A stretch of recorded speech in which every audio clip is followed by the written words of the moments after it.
¿no? Entonces aquí nosotros tenemos el modelito en 3D del Coliseo que estamos estudiando. Deberían estar perfectamente soldados en todo su contorno.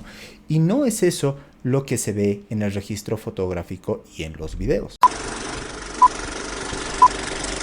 Hola mundo, ¿cómo están? ¿Quisieran conocer los presuntos motivos del colapso de la estructura que ustedes están viendo en la imagen? Les pongo un poquito en contexto. Yo vivo en la ciudad de La Paz. Estas imágenes son de la ciudad de La Paz. Y el 1 de enero, hace 2 días, se produjo una lluvia con precipitaciones muy fuertes que duraron muy poco, 15-20 minutos, y esa precipitación vino acompañada de granizo. Ese granizo se ha acumulado en los techos en una altura de más o menos 10 a 15 centímetros, según lo que me informa alguna gente del sector. Sin embargo, en noticias de la alcaldía indican que la altura de acumulación de granizo en este techo habría sido de 30 centímetros. Aquí necesito una ayuda de ustedes. Si es que hay gente que esté viendo este video que haya estado por la zona en el momento del granizo, por favor escríbame en los comentarios y dígame cuál es la altura acumulada de granizo que estima que se ha producido en esa fecha, justamente a las 5 o 6 de la tarde del 1 de enero, lo que ha producido el colapso de este tinglado. Ahora bien, tras el colapso, generalmente la gente se acerca, toma unas fotografías y ahí se acaba, pero lo que acá vamos a hacer es un análisis en base a un registro fotográfico bastante completo que tengo. De hecho, fui en la mañana a tomar un registro fotográfico, la mañana del día siguiente, y además volví en la tarde porque sentía que habían cosas que no había captado en la cámara. Entonces he estado prácticamente todo el día andando alrededor del tinglado y he llegado a conclusiones bastante interesantes. Entonces, el tinglado se veía así originalmente, como ustedes lo están viendo acá. Notan que existe una forma en particular de cada uno de cada uno de los reticulados o cerchas que tenemos acá, que lo voy a remarcar en rojo. Fíjense, esta es la forma que tiene la cercha del fondo y obviamente todas las otras cerchas se repiten en igual magnitud. Aquí tenemos entonces la forma de una de las cerchas patrón. Notan que justo en los lugares de las esquinas se hace más grueso y acá al centro se hace más delgado. Eso tiene un motivo y lo vamos a analizar ahora. Obviamente todas las demás cerchas son similares y aquí nosotros tenemos las correas que son las que sostienen la cubierta finalmente. He tomado medidas de absolutamente todo, por lo menos estimadas, para luego hacer un modelo de la estructura y ese modelo lo voy a presentar en otro video, porque acá vamos a hacer solamente una estimación cualitativa mejor dicho, a partir de las fotografías que he tomado. Y un análisis obviamente masticando un poquito lo que podría haber sucedido. Bien, quiero que recuerden esta forma de acá.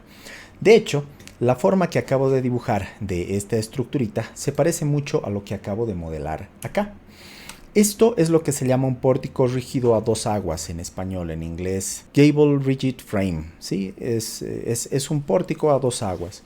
Entonces, este pórtico puede ser de alma llena, como ustedes lo ven acá, que es una plancha de metal, o puede ser de reticulado, como la estructura que nosotros tenemos aquí al lado. Justamente he modelado ambas, ahí está, ¿no? Entonces aquí nosotros tenemos el modelito en 3D del Coliseo que estamos estudiando. Esto va a servir para explicarles algunas cositas. Entonces, notan justamente que el elemento se hace más grueso o tiene más peralte en estas esquinas y es más delgado acá. Y además que es más delgado acá en la base. Esto es por un motivo en especial. Vámonos a la pizarra nuevamente. Entonces, en una pizarrita en blanco voy a intentar explicarles por qué se hace eso. Cuando nosotros queremos construir una cubierta, digamos que una de las formas más sencillas conceptualmente de construir la cubierta es: nosotros tenemos un muro o columna a este lado, nosotros vamos a tener la canchita aquí al centro y vamos a tener un muro o columna a este otro lado. La forma más tradicional de construir un techo o una cubierta es colocando encima la cubierta, ya sea mediante vigas. Vamos a dibujar nosotros una viguita acá, una viguita apoyada obviamente en los dos muros. Si uno de los dos muros es más alto o más bajo, ya se genera la pendiente o incluso la viga puede ser así, ¿no? Ahora bien, vamos a empezar de una viga completamente plana. Esto para algunos que ya han estudiado la carrera puede ser un poquito básico, pero no deja de ser interesante, especialmente en lo que les voy a explicar a continuación. Entonces, cuando nosotros tenemos una viga o una cubierta para resistir una carga, que la vamos a simbolizar así, generalmente la medida de la resistencia o de la solicitación que llega a esta viga son los momentos flectores. Entonces, si yo grafico el momento flector que está solicitando a esta viga que estoy repasando acá, el momento flector más o menos va a ser así. Vamos a tener la viga, que la voy a dibujar aquí gruesa, así, la tenemos acá la viga, y su momento flector es un momento que va a valer, bueno, va a valer QL cuadrado sobre 8 aquí al centro, es una parábola de este tipo. Así es el momento flector, y el momento flector va a ser máximo aquí al centro, ¿ok? Bien, entonces, lo ideal para construir una cubierta de esta cancha sería acompañar la forma del momento flector con la forma de la estructura. O sea, si nosotros tenemos digamos que las mismas columnas en los extremos, o digamos si tenemos un muro, lo ideal sería que nuestra cubierta acompañe la forma del momento flector. De esa manera nosotros tenemos el mayor peralte de nuestro techo. Esto ya es el techo. Aquí podemos dibujar las montantes y algunas diagonales, ¿no? Entonces la forma del techo, si acompaña la forma del diagrama de momento flector, nosotros vamos a tener una redistribución de esfuerzos que va a ser bastante óptima, donde el peralte es más alto, donde nosotros tenemos los momentos flectores más altos. Esto, sin embargo, muchas veces es un poquito complicado de construir. Entonces, generalmente lo que se hace es adoptar una alternativa que es igual de buena, o por lo menos se acerca en optimización, digamos, ¿no? Entonces nosotros vamos a tener una estructura que es mucho más fácil de construir, triangular, de esta forma. Y además que esto nos ayuda también con la pendiente del techo hacia los costados. Ahora, obviamente, aquí vamos a nosotros.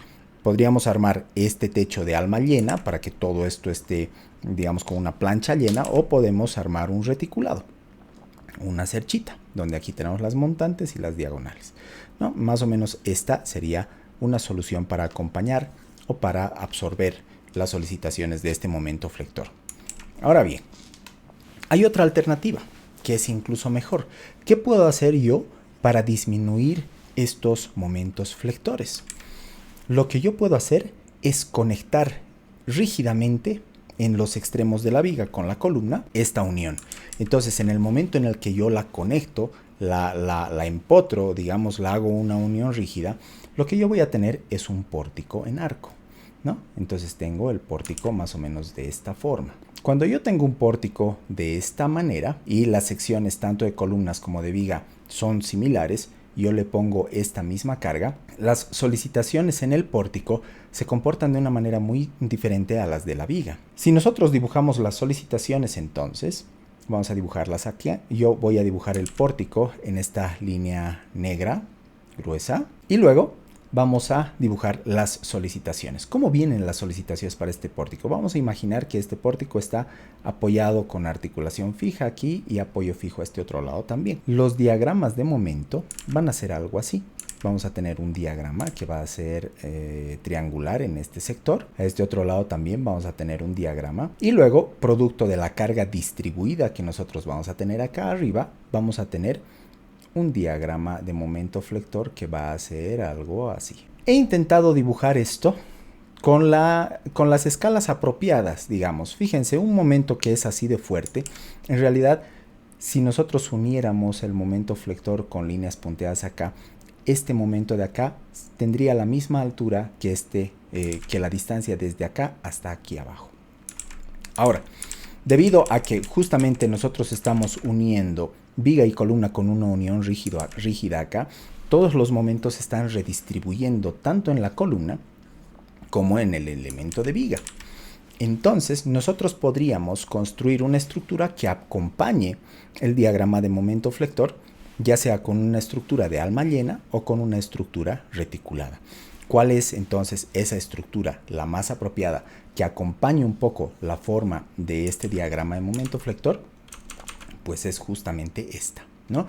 Donde nosotros vamos a tener un peralte relativamente aceptable, digamos, en el centro, pero que es mucho menor que en estos puntos de acá, que es donde nosotros tenemos el momento más grande.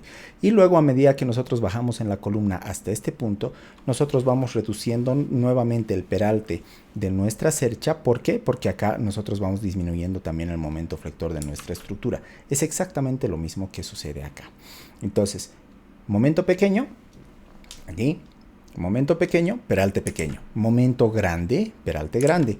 Y acá, momento cero, y vamos reduciendo la columna obviamente hasta una sección que sea aceptable para generar el apoyo. ¿Ok?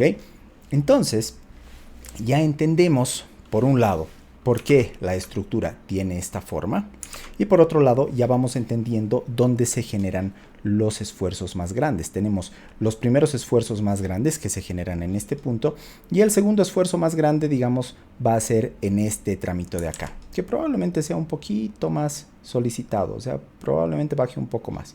Entonces vamos a tener cierto momento también en este sector, que va a ser absorbido por esta parte de acá, por el peralte que tenemos ahí al centro. Ahora bien, volvamos nosotros a nuestro registro fotográfico para saber qué es lo que ha sucedido. Aquí nosotros tenemos el colapso de la estructura. Noten de dónde está fallando la estructura. Acá nosotros tenemos la estructura completamente partida en dos, si quieren. Y fíjense acá arriba, también hay una desconexión. Ahora vámonos a una siguiente fotografía. Esto ya es desde adentro de la cancha, digamos, donde nosotros tenemos la estructura completamente desconectada. O sea, la estructura se ha partido completamente en dos. Ahora aquí hay una pregunta que yo les hago. ¿Es normal que una estructura metálica tipo reticulada se desprenda una mitad de la otra?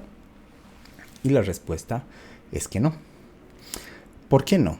Generalmente cuando nosotros construimos una estructura metálica, lo más normal ante cargas grandes es que esta estructura metálica se arrugue a medida que va colapsando. Se supone que una estructura metálica está compuesto por elementos de sección hueca en general que van a funcionar muy bien a tensión o a tracción y van a funcionar muy mal a compresión. Yo tengo aquí un papelito que he doblado de la misma manera como tenemos la sección transversal de los perfiles con los cuales está construido este tinglado. Fíjense, es una sección costanera, y si esta sección costanera yo la someto a tracción, les desafío a que ustedes se hagan un papelito similar e intenten jalarlo de acá. Les va a ser bastante difícil romperlo solamente con los dos dedos. Pero ahora, si lo que intentan es comprimir esta sección, va a ser bastante más fácil que falle, ¿sí? Aquí se produce una falla por pandeo local probablemente. Si notan, nuestra sección se abolla en las alas de nuestro perfil. O sea, el perfil se abolla en las alas. Y esto es por un fenómeno que se llama pandeo local. De hecho, cuando un perfil metálico se tiene que diseñar a compresión, hay varias verificaciones que se tienen que hacer. Verificación a la fluencia, verificación al pandeo por flexión, verificación al pandeo torsional, a una combinación de pandeo flexional y torsional e incluso verificación al pandeo local. Son 5 verificaciones. Mientras que el diseño a tracción es un simple diseño a sección transversal por fluencia. Es mucho más fácil diseñar una sección a tracción que una sección a compresión. Entonces, bien, ¿por qué está fallando este tinglado? Algo que parece tracción pura, porque se ha desprendido completamente el tinglado y se ha abierto en dos. Vamos a ver en nuestro registro fotográfico qué es lo que sucede. Cuando nosotros hacemos la unión de este tipo de perfil, ahí está la costanera, generalmente se la hace soldada. Es lo más común por la simplicidad de la soldadura. Entonces este es un cordón de soldadura que es bastante bien hecho, bastante saludable. Vamos a nosotros hablar en un siguiente video, qué pasa con este costado de acá que no está soldado, ¿no? Pero eso lo vamos a dejar para más adelante. Ahora quiero que vean cómo es la soldadura en la unión justo donde se ha roto la estructura. Fíjense, acá se ha desprendido completamente en dos. Aquí tenemos la cercha del lado izquierdo y la cercha del lado derecho igual completamente separadas, como les había mencionado, y la unión al centro es esta.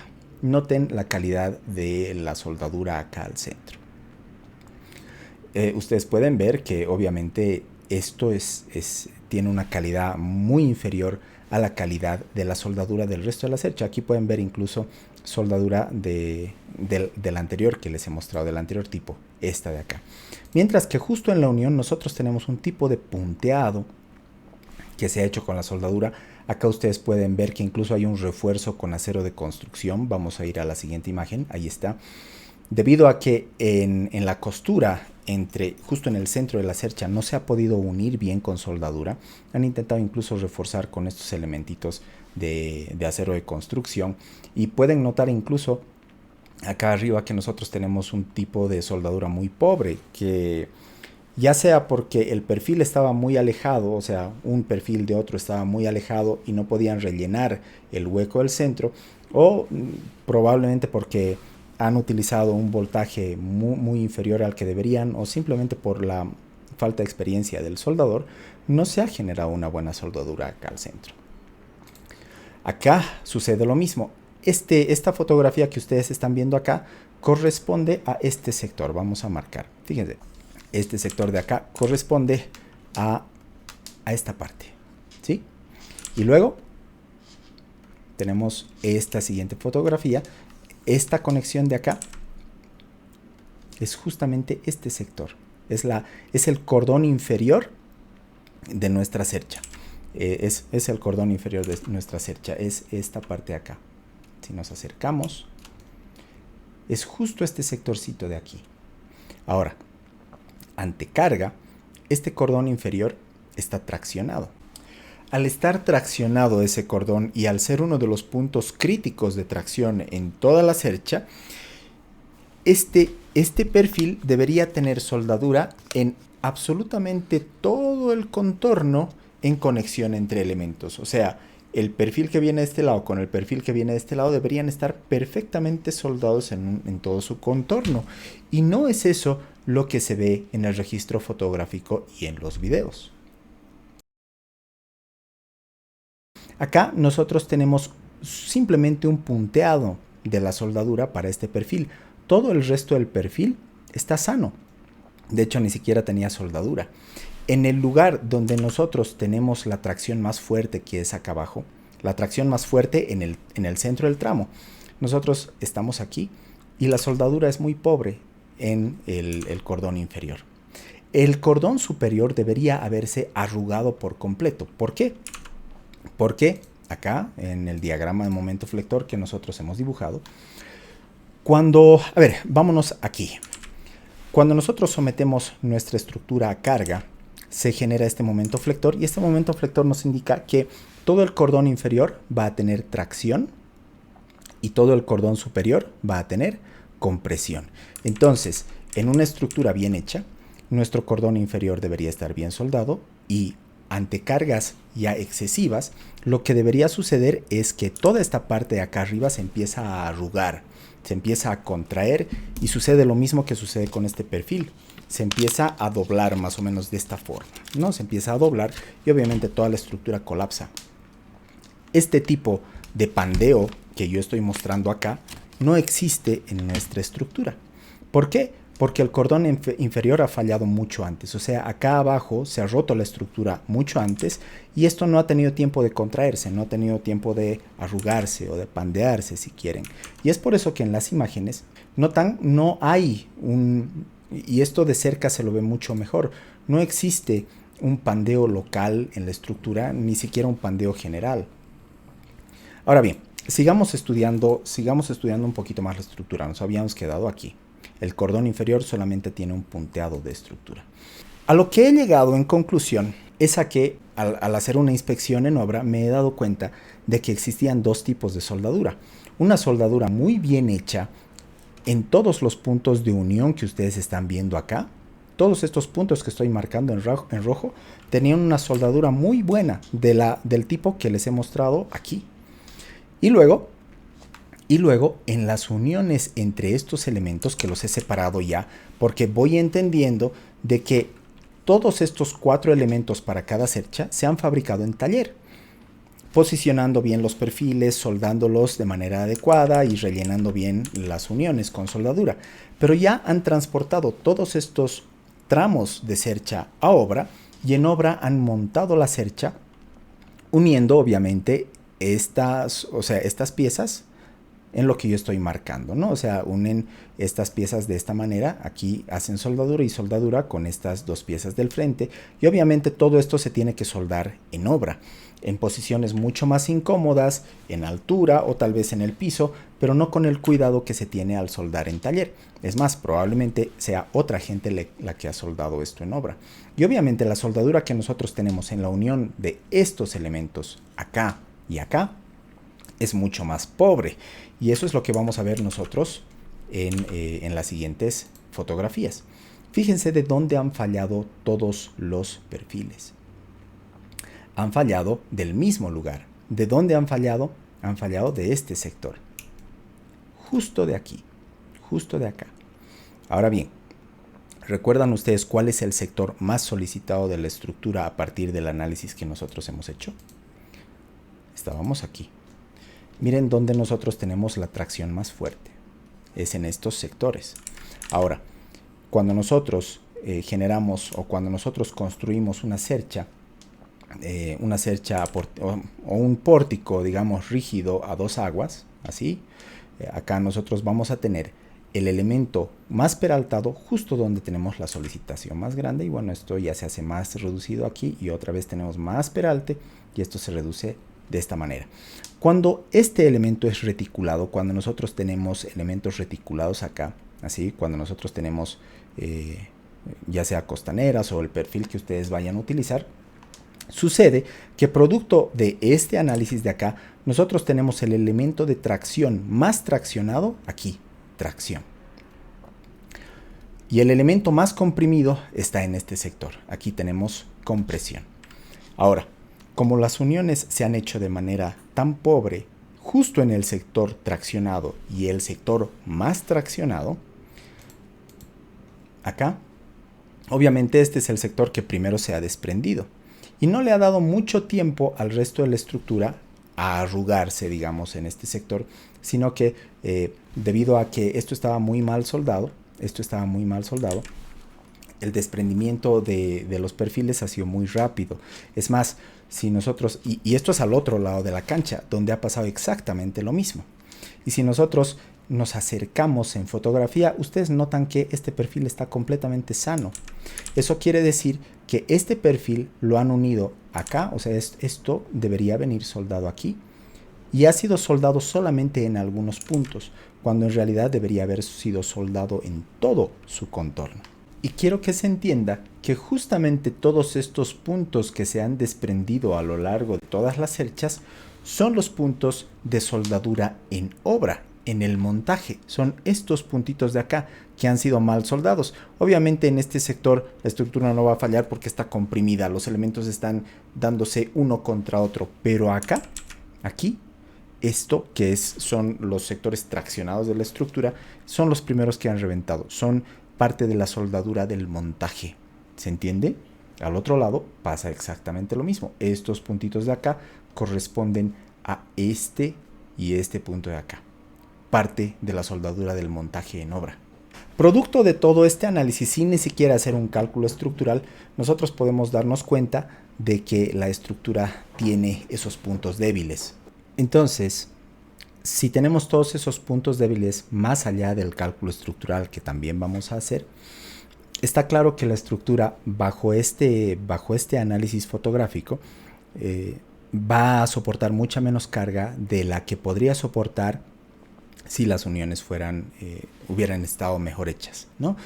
Queda hacer obviamente el cálculo estructural. En el cálculo estructural vamos a ver qué sucede con la estructura cuando las uniones son hechas a la perfección, ¿no? Porque obviamente en un modelo matemático nosotros no podemos, es muy difícil modelar una soldadura mal hecha.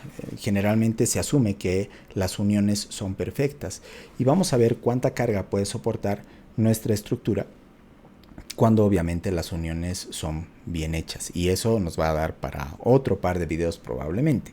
Cabe recalcar que cuando nosotros tenemos una estructura metálica tenemos que tener mucho cuidado en la unión de los elementos a tracción. Se supone que la estructura metálica está muy bien diseñada para resistir tracción, y tenemos que tener nosotros en la unión soldada a tracción de dos elementos una soldadura que sea capaz de resistir la tracción máxima de los dos elementos, de tal manera que el elemento se rompa de cualquier lugar menos del sector de la soldadura. Esa es la filosofía de cualquier unión. De hecho, se busca que cuando nosotros unimos dos piezas y las traccionamos, la rotura se produzca de cualquier otro sector que no sea el sector unido. Pero acá no está sucediendo eso. De hecho, todo ha fallado por el sector de las uniones, y no solo en el sector de las uniones, sino en el empalme hecho en obra, que es el que necesita más supervisión justamente por ser el más difícil de efectuarse. Bien, hasta aquí voy a llegar en el análisis de este video. Si han llegado hasta acá, les pediría me regalen un pulgar arriba, eso me ayuda mucho. Y además escríbanme abajo en los comentarios si ustedes presentían que este podría haber sido el error de la estructura, o cuál creen ustedes que sea el motivo del colapso de esta estructura, más allá del exceso de carga, obviamente. Muchas gracias a todos por haberme escuchado, por haber visto este video, y nos vemos en el siguiente análisis. Adiós.